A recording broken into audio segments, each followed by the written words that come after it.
Hi guys, Josh from Sportitude here, and today it's shoe review time, and we are going to be reviewing the New Balance FuelCell Racer. This shoe here, a lightweight carbon plate package from the New Balance family, and there's a lot to talk about with this shoe. So, if you're looking to throw a new shoe into your running rotation, maybe for your tempo runs, your interval runs, and even race day, and you've been considering something with a carbon plate, let's talk all things FuelCell Racer. So, without further ado, let's get stuck in. With all of our shoe reviews, what we like to do is we like to sort of talk all things outsole, midsole, which is where the magic happens in this shoe, and then talk about the upper, as well as profile the foot type that should be considering this shoe here. So first thing is I'll talk about the foot type that should be considering this shoe. Now the reason being is the multi-directional carbon plate that's inside this midsole essentially provides a very propulsive feel underfoot in combination with that very soft foam that New Balance are using under the foot through here. So in regards to the horizontal stability, that's almost thrown out the window. If you're an overpronator, you're a neutral foot type, and you're a supinator, you could potentially consider this running shoe through here. However, just note with that carbon plate execution, with the multi-directional carbon plate execution in this midsole, expect a wider range of movement and a higher velocity of movement. So if you haven't sort of had your foot profiled or know whether this could be okay for you, you've got to be careful buying a shoe that's got that sort of speed setup or engineering to the shoe as well. So if you're not used to having a wider range of movement and a higher velocity of movement, it may be something you need to potentially go get checked out before purchasing a shoe like this. So I'm just letting you know that at home. Let's talk about the outsole first. So one thing I'd like to touch on is there is a lot of surface area in this shoe from the midsection forward. So you can see the outsole, the blue outsole through here.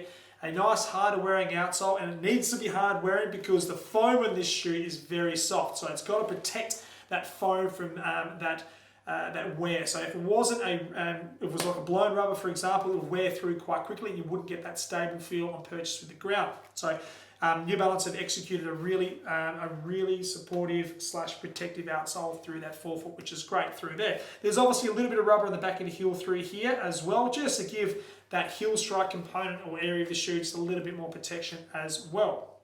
For me, I'm a midfoot runner, and this is my strike zone through here, and I like the fact that I've got outsole that sits right there for me. It gives me a really good protection from the ground as well. Coming through to the midsole, wow. There is a lot going on. We've got a carbon plate, a multi-directional carbon plate from the back of the shoe right through to the forefoot. And yes, they're not the first brand to do it, but they have done it, and have done it very, very well in this shoe. I love how it feels underneath the foot. So when you're moving inside this shoe, you get that explosive, propulsive feel out of your toe off. So the carbon plate works on a multi-directional platform. So therefore, when you hit the deck, you're coming through mid-starts to toe off, you get that really springy feel through the front half of your foot. That's how the carbon plate works inside this shoe.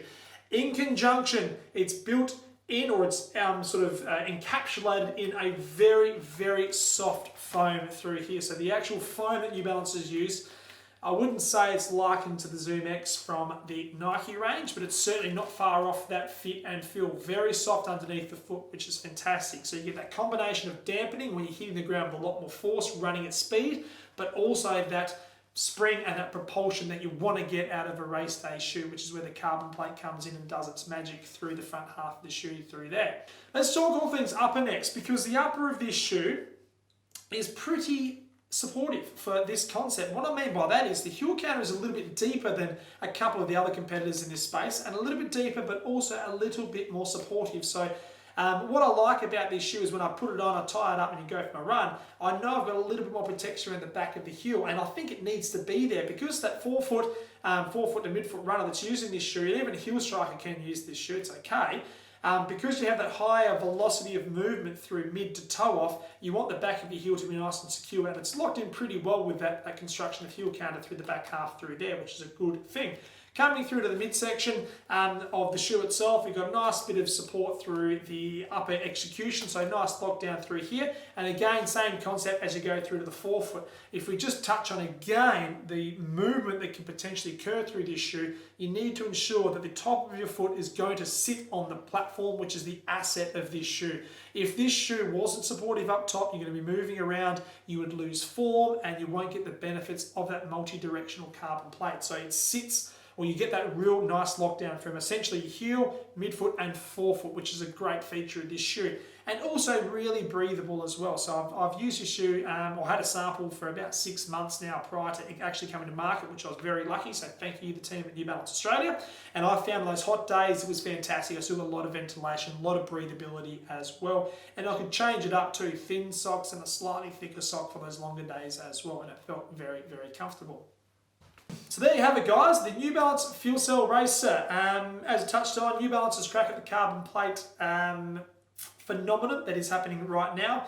I like it. It's a very comfortable shoe, and it could be one that you could consider at home as well. So if you've got any questions about this shoe, please drop it in the comments field below. If you've got any other queries or comments on running shoes that we've been covering recently, or like us to cover something, please drop it in the comments field. If you haven't subscribed already, please do so. We'd love to bring you all information running shoe related to you at home. And until next time, happy running, and we'll see you soon.